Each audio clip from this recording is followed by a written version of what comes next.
This morning we're going to be talking about this period known as slavery that the Israelites suffered through. But before we kind of get into the heavy topic that is slavery and everything that we're walking through, I want you to kind of have this in the back of your head. That the songs we have sung this morning talk about our freedom and the broken chains and stuff that we can experience because of Jesus, that those songs bring comfort. So in the midst of what we're talking about this morning, and the slavery of the Israelites and everything that they went through, there is comfort in the midst of that. That is something that is throughout the hard times within our lives, that those who trust in Jesus, those who follow after him, that doesn't mean that you and I don't go through difficult times, but it does mean that we have comfort in the midst of that. Comfort that can bring rest in the midst of difficult situations. And so as we talk about this morning, this difficult time, have that in the back of your mind. That I don't know what you've walked through over the last year or what you've walked through in the last 2 weeks or so, whether it's been a good time, whether it's been difficult, but in either scenario, we serve a God that brings comfort, that brings peace and understanding. And not only does he just bring comfort, he is comfort himself. He brings the source of comfort to dwell inside of us through the Holy Spirit. And so that as we're talking or we're walking through difficult times, that we have that in the back of our heads. Now, as we are walking through this period, it only spans a short amount of time, but there's a ton that go on during this time. So it's called slavery. It's kind of what we've highlighted. It's very important within the Israelite people because of what comes after that and the Exodus. And so during this time, the biblical narrative that covers this period of slavery is from Exodus chapter 1 to chapter 12, kind of ending in verse 33. That's kind of where the Exodus begins in verse 34 of them leaving Egypt. And so this period spans from them traveling down to Egypt to escape the famine that's taking place in Israel. They begin to literally explode in number, and so they grow so large, and then they have a time where they are in slavery under Pharaoh, and then they are brought out of slavery in the Exodus. So this time is from the growth of Israel to their exodus out of Egypt. And so this would be this time known as slavery. Now there's several major events. Even though it's 12 chapters, there's 6 that we're kind of highlight that are really, really important to understand what takes place during the period of slavery. I'm not going to go over those this morning, but you also see the glimpses of Jesus that we see in Exodus 1 through 12. Now, these themes are carried over throughout the rest of Exodus, even into some of the Old Testament law, but they serve as really important markers for the Israelites, but then also for us today. And so the first thing that we see is that Moses foreshadows Jesus. So Moses is the leader that God raises up to bring his people out of slavery to Pharaoh in Egypt. And so he is the leader that brings them out. In the same way, we have Jesus, who is the better Moses that leads us not from just slavery from under a earthly kingdom, but leads us out from sin and slavery to sin and death. And so he leads us out from that. So he is the better Moses. And so we kind of see this Old Testament picture of Jesus that we see more fully in the New Testament. Then the second thing is we have the Passover. Now this is the last plague that we see the Lord cast down over Egypt. And so the Israelites during this time are saved from their firstborn children being taken from them by covering the blood of a lamb over the doorpost of their homes. That foreshadows those who trust in Jesus escape the wrath of God because of the lamb, the blood of the lamb that covers our lives. And so these are 2 major themes that you see carried throughout the Old Testament story. Specifically, the Passover. They celebrate the Passover when we talk about, when we get ready to take the Lord's Supper or communion. This is the new covenant meaning of that Passover meal. And so there are things that are tied deeply together within those 2 ideas of the glimpses of Jesus that we have within the Exodus. And so that's kind of a very broad overview of just those simple 12 chapters of the beginning of Exodus. But within this, we have a situation in which Israel is put into slavery because they grew so much in number. So like I said, they left Israel to come down to Egypt because Egypt had food when Israel did not have food. They go there and they begin to experience the blessings of God. And because they experience the blessings of God, they begin to multiply so much so that a Pharaoh rises to power and then realizes that if these people decided to overthrow me, they could do it because they're that great in number. So in fear of this uprising, he puts them in slavery. He says, if you are a Hebrew, then you will now serve the Egyptians in whatever way I say that you will serve the Egyptians. And then he puts in this decree that every male Israelite that is born shall be murdered. So this way, again, it kind of caps out what the Israelites are able to do. And so he says these things to, Pharaoh does these things to the people of Israel so that way they can't continue to multiply. And then, in the midst of that, in the midst of the slavery that they're going through and the genocide of their male children, the Israelite people cry out to God. And so in Exodus chapter 2, this is their cry out to God that they state in 23 through 25. Starting in verse 23, it says, during those days, the king of Egypt died, and the people of Israel groaned because of their slavery and cried out for help. And their cry was for rescue from slavery. It came up to God. And God heard their groaning and remembered his covenant with Abraham, with Isaac, and with Jacob. And God saw the people of Israel, and God knew. Now, before we go on any further, those simple 3 words, and God knew, that in the midst of their distress, what does God understand? He knows what they're going through. That you and I, when we walk through difficult times, this is a side tangent that I feel like we just have to talk about, but when you and I are going through difficult times, God knows. Those simple 3 words can bring so much comfort and peace in the midst of difficult times. So they cry out to God, and it says that he remembers his covenant. We'll talk about this phrase a little bit further on, but he remembers this covenant. Now, the covenant was the one that Greg talked about last week that he made with Abraham. He said to Abraham, the father of this Israelite nation, he said, look, I'm going to bless you so that you are going to grow like sands of the seashore, like stars in the sky. You're going to grow to just an innumerable number, right? This is how you're going to grow. This is a blessing I'm giving upon the Israelite people. But then also you're going to be a blessing to other people. I'm going to bless you, Israel, so that you can bless all of the world. And then I'm also going to give you a land that you can call your own. So this is a 3-part blessing covenant that God gives to Israel. And so during their cry out to God, he remembers this covenant. And so the people of God, they have multiplied like God said they would, but they're not necessarily a blessing. According to Pharaoh, they're a curse to his kingdom. And then also, they don't have their own land. They're in slavery and subjugation to Pharaoh in the Egyptian empire. And so part of this covenant has not come to fruition. And so the people cry out to God, and God hears them. And so what then God does is he raises up one that would understand the Egyptian world and the Hebrew world, a guy named Moses, who raises him up. And he calls Moses and he says, Moses, I want you to go to Pharaoh, and I want you to tell him to release my people.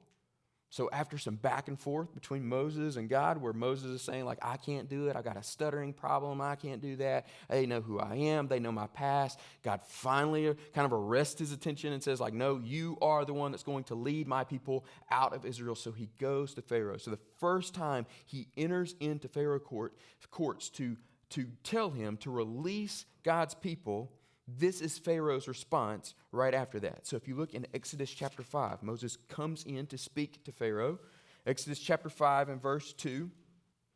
But Pharaoh said, who is the Lord that I should obey his voice and let Israel go? I do not know the Lord, and moreover, I will not let Israel go. And then they said, the God of the Hebrews has met with us. Please let us go 3 days' journey into the wilderness so we may sacrifice to the Lord our God, lest he fall upon us with pestilence or with the sword. But the king refused to allow that to take place. And so you have this Pharaoh, they come in and he says, like, let my people go. And you've got to remember, in this culture, the Pharaoh was the intermediary between God and humanity. Right? So he was kind of this divine figure. He spoke for the gods. And so he comes in and says, let the people of Israel go in the name of the Lord Yahweh. And so this is what he tells them to go. Let my people go. And Pharaoh looks at him and goes, I don't know this God. I have no idea. I serve a pantheon of gods, and I've never heard of this God. So why am I obligated to obey him?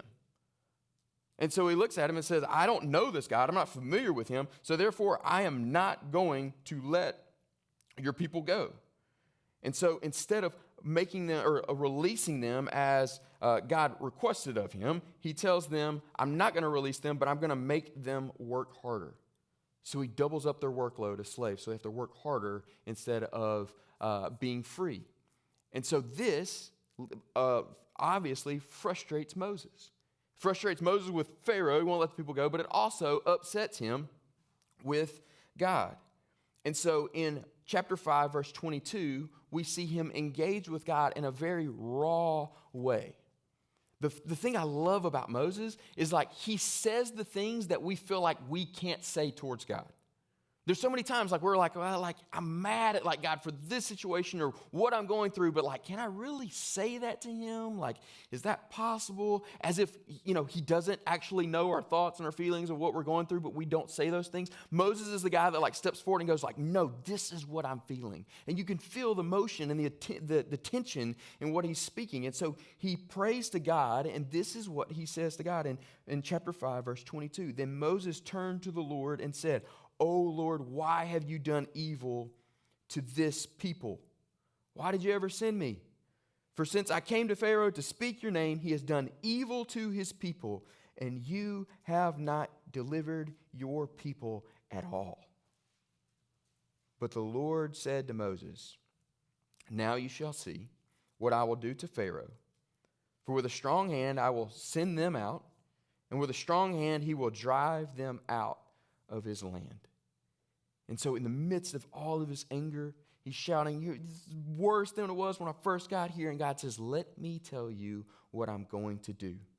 And so then in Exodus chapter 6, he begins to lay out kind of an overview of what's about to take place in Egypt. So starting in verse 2, reading through verse 5, God spoke to Moses and said to him, "I am the Lord. I appeared to Abraham, to Isaac, and to Jacob as God Almighty.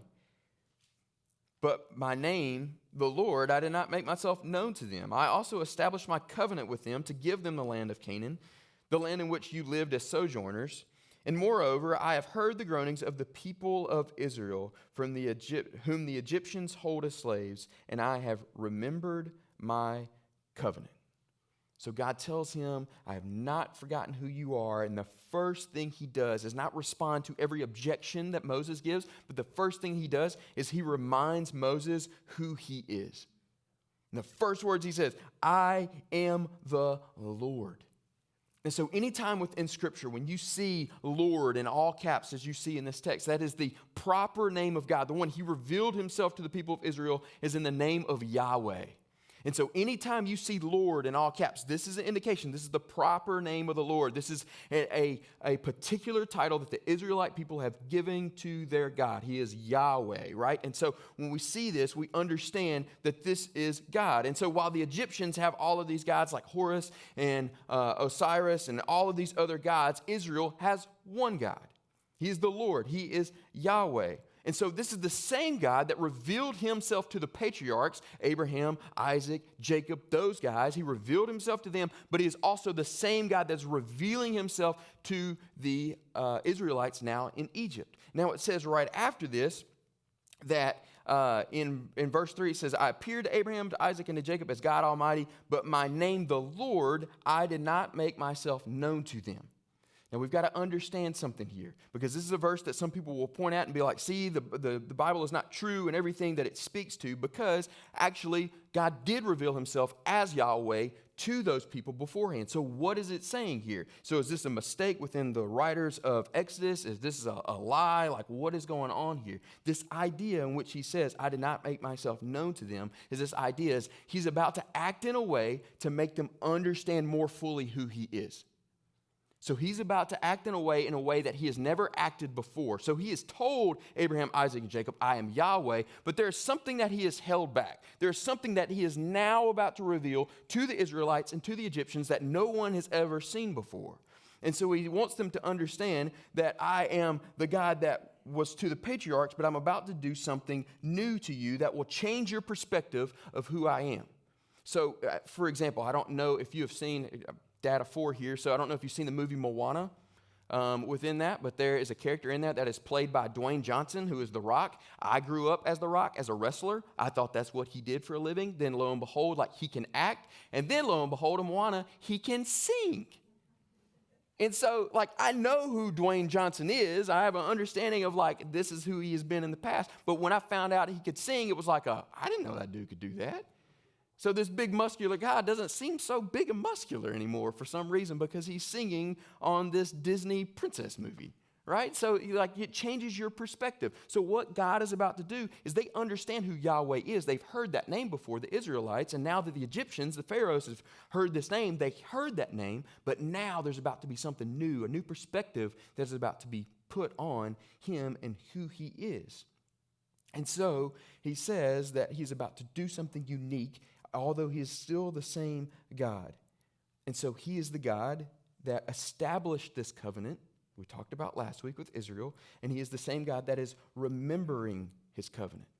Now, when we see that phrase in verse 5, and I have remembered my covenant, we saw it back in chapter 2, this phrase, I have remembered my covenant, it's a phrase to allow us to understand God better. So it's not actually that God can forget things. He cannot forget things because he is perfect. He is holy. He is God. He doesn't forget things, but it's a way for us to understand kind of what's going on right here. This idea of remembering as his covenant is that he's about to act in a way that is in conjunction with the covenant that he made. He's about to reveal to his love to his people and his love for his people to the Egyptians by what he's about to do. He's going to remember his covenant. So it would be like me saying, like, oh man, this evening I needed to remember to love on my kids. It's not that I forgot that I loved them. It's not that they forgot that I loved them, but I'm about to act in a way that's about to show my love towards them. So what God is about to do, he's telling Moses, is I'm about to show my people how much I love them. Based on the covenant that I gave them, I'm going to act in a way that's in conjunction with that covenant so they understand the love that I have towards them. And so he's going to do that. So look in verse 6 through verse 8. Say therefore, speaking of Moses to the people, say therefore to the people of Israel, I am the Lord. There's the phrase again. And I will bring you out from under the burdens of the Egyptians, and I will deliver you from slavery to them, and I will redeem you with an outstretched arm, with great acts of judgment. I will take you to be my people, and I will be your God, and you shall know that I am the Lord your God, who has brought you out from under the burdens of the Egyptians, and I will bring you into the land that I swore to you to give to Abraham, to Isaac, and to Jacob, and I will give it to you for possession. I am the Lord. In those short verses, 6 through 8, what do you see repeated over and over and over again? I will, I will, I will. The same thing with the covenant. The covenant was not a condition on if the Israelites did this. God said, it hangs all on me. I will accomplish what I said I was going to accomplish. Here, he looks back at Moses and he says, I will accomplish. I will bring them out. They will be my people. I will do this. I will give them a land. It's a reminder. Who is God? He is. So he looks at Moses and he says, I want you to tell this to the Israelite people. So how is God going to act in a way that's in line with the covenant that he's made? How is he going to show his love to them? He is going to redeem them. So he says that at the end of verse 6, I will redeem you with an outstretched arm with great acts of judgment. He is going to redeem. Now, redeem or redemption is a phrase that means to buy back something that was originally yours, or to restore something to its original position. So this is this idea of redemption. And so God is going to take back his people from the rule of Pharaoh, and he's going to put them back in under his rule. They're his people, so he will redeem them, he will bring them out, and he will put them back under his rule. And this will come through an outstretched arm and acts of judgment. Now, this is in reference to what's about to take place in Exodus chapter 7 through 12 in all of the plagues that are about to be brought upon Egypt. And their redemption as his people is for one particular purpose, so that they will know that he is God and they will be his people. So the showdown that's about to take place from Exodus chapter 7 to Exodus chapter 12, it has one particular purpose. And the one particular purpose that it holds is to show the greatness of God to the Israelites and the Egyptians, including Pharaoh himself. This is the showdown that's about to take place in the next 5 chapters. So God is about to redeem his people. And when he redeems his people, it will show Israel that he loves them, that he's committed to his promises for them, and that he alone is God. Because they've grown up in a culture, they've been told their whole lives, you serve one God, Yahweh alone. But they've grown up in this culture, in the Egyptian culture, in which there's a pantheon of gods. And so God is about to remind them, I am God alone, not Horus, not Osiris, not any of the others. It is me. I am God. And to the Egyptians, he's about to show them that he is Yahweh and God alone. And so this is a conflict between God and Pharaoh as the intermediary. I'm divine, like I sit on this throne. He's about to say, like, no, you're not, like I am God. But then also, as you read the plays that go on, you see these situations in which Pharaoh would call in the magicians of Egypt. So he turns the Nile red, and so they come in, and they are like, the Pharaoh looks at them and says, turn the water red, do something. Remind the people that our gods are just as powerful as this Yahweh that they're talking about. But you see over and over and over again, they cannot compete with Yahweh. The showdown between God and the gods of Israel, the gods of Egypt, is no contest. This would be like Cam's Little League basketball team showing up to play the Los Angeles Lakers. This is no contest. There's no sense of being out there. You're not even on the same playing field. And so this is the showdown that we see kind of laid out that reveals the greatness of who God is. And then God reminds them at the very end of his speech to Moses. He says, I want you to say this to Israel. And then he says at the very end, I am the Lord. He brackets this whole conversation. He begins it with Moses. Moses, I am the Lord. Moses, I am the Lord. The whole showdown's about who is God, who is Lord. And everything that takes place in between there that he lays out, he says, this will show the Egyptians and this will show Israel that I am God.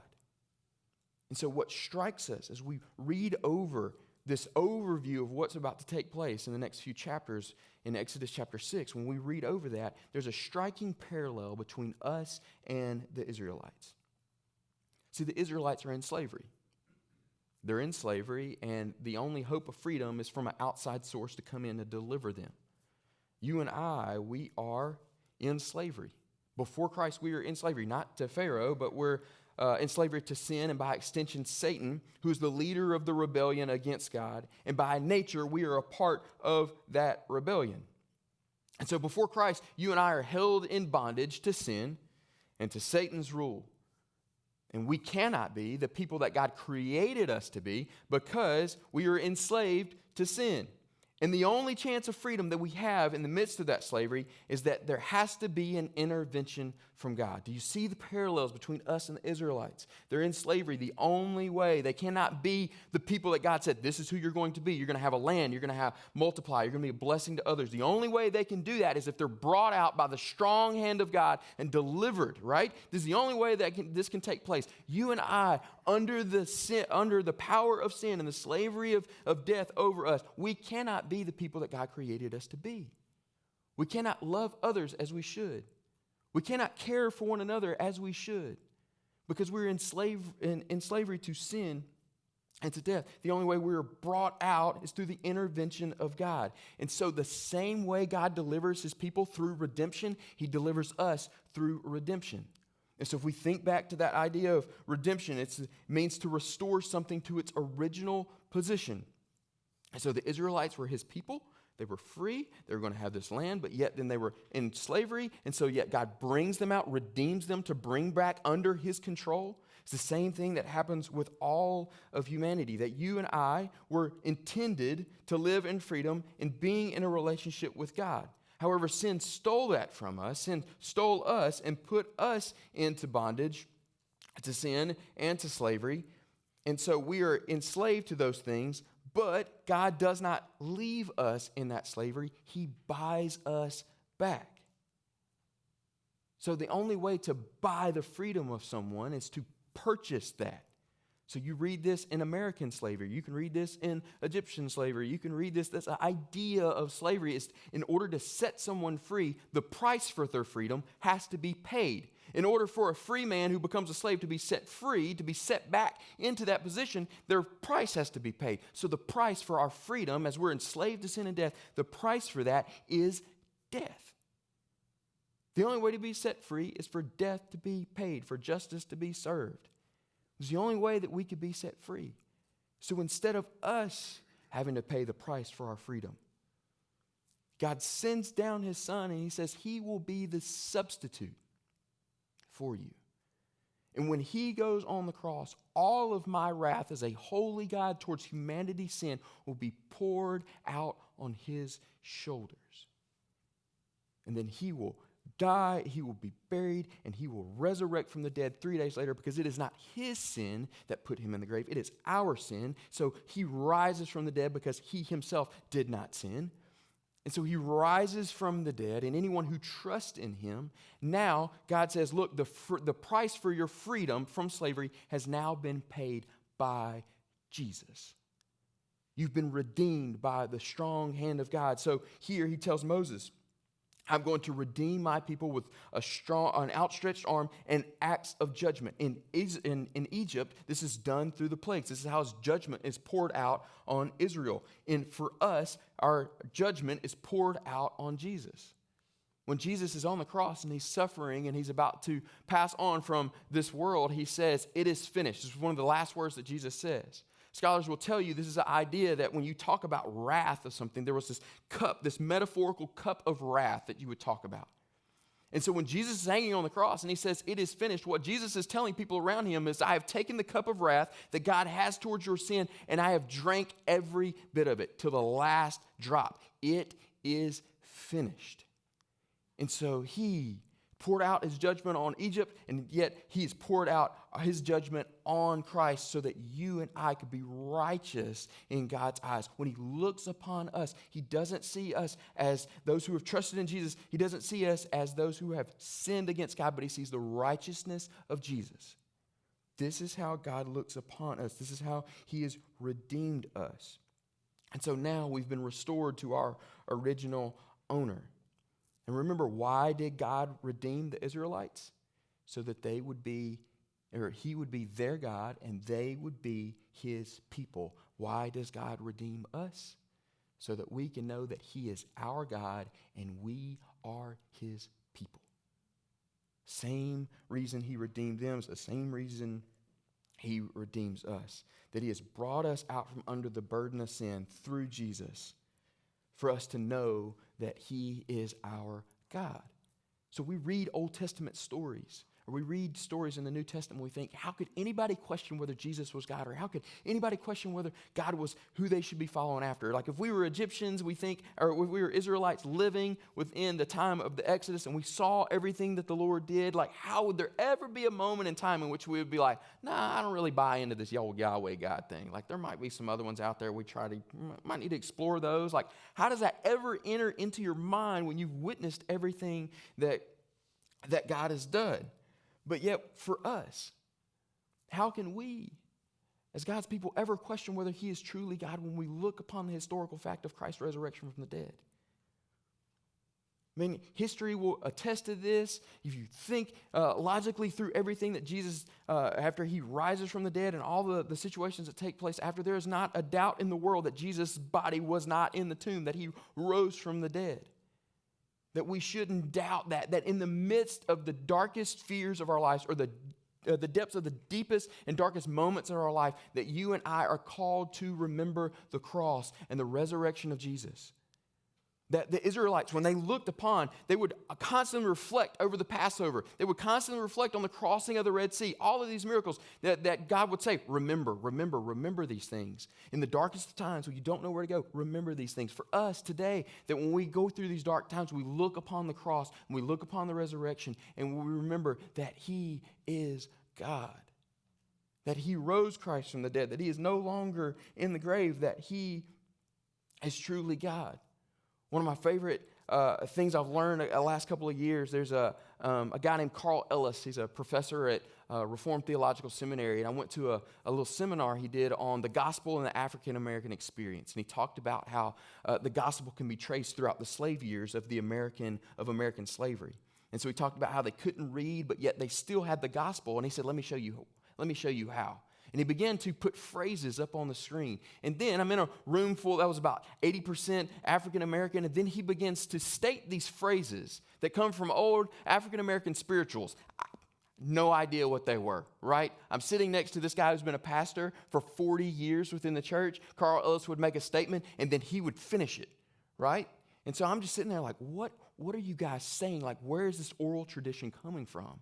And so then Carl Ellis says, early in the morning, everybody in the room, early in the morning. And I'm going, what is early in the morning? Like, what are we talking about? And then he goes on to talk about this African American spiritual. And the spiritual said this, that they buried him one Friday night, but on Sunday morning, he got up with all power. And so the early, when they would say, they buried him one Friday night, and early in the morning, on a Sunday morning, he got up with all power. That in the midst of the darkest times of our lives, in the midst of tragedy, in the midst of things that come out of nowhere, what do we remember? That they put him in a grave one Friday night, but early on a Sunday morning, he rose in power. That brings us peace, that brings us comfort in the midst of our lives. And since we know that he is our God, because he has redeemed us by Jesus, since we know that he is our God, then we must know that we are his people. And if we think about it for just a second, how did the people know that the Israelites were the people of God? How in the world would they know these are the people of Yahweh? It's by the way that they acted, the way that they lived their life. This is why the Lord gives the law that we'll be talking about next week. The reason he gives the law is because he wanted them to act in a different way than every other nation around them, to know that they are the people of Yahweh. How do you and I know, how is the world to know that we are the people of God? It's through the way we live and act in this world, which brings a hard question to the front of our minds. When you and I live our lives, who is it pointing to? Who is it showing that we serve? Is it showing that we've been set free to live like Jesus in this world? Are we living like everyone else in this world? Because if we can't make a distinction between our lives and those around us, then we have to legitimately ask ourselves the question, who is our king? Is it Yahweh or is it Pharaoh? And so we have to ask ourselves those questions, even though it's difficult and it's a reality check. That he has called us out of slavery to sin and to death to be his people in this world. And so this morning, the whole thing has been a celebration of the fact that we've been liberated from sin and death. We've been set free by Jesus on the cross, that our chains have been broken. And then in the midst of that, in the darkest times of our lives, that we can find comfort in the midst of everything that's going on in our lives. Because this one truth rings true, that Jesus suffered the judgment of our sin on the cross to redeem us back into his family. And now we are representative of that family every day of our lives. He is our God and we are his people. So this morning as we close, we're going to close in a song that speaks about that we are no longer slaves. We're no longer slaves. To sin, to death, to Satan and his rule, we are no longer slaves, that we have been set free. And so this morning, my deepest prayer is that this just becomes a moment of being deeply overjoyed for what Jesus has done for you. Whether that comes out in you singing loudly or whether that comes through you just sitting and reflecting on what God is teaching you this morning. But just the truth that we are no longer slaves by the grace and the love of Jesus. So let's pray together.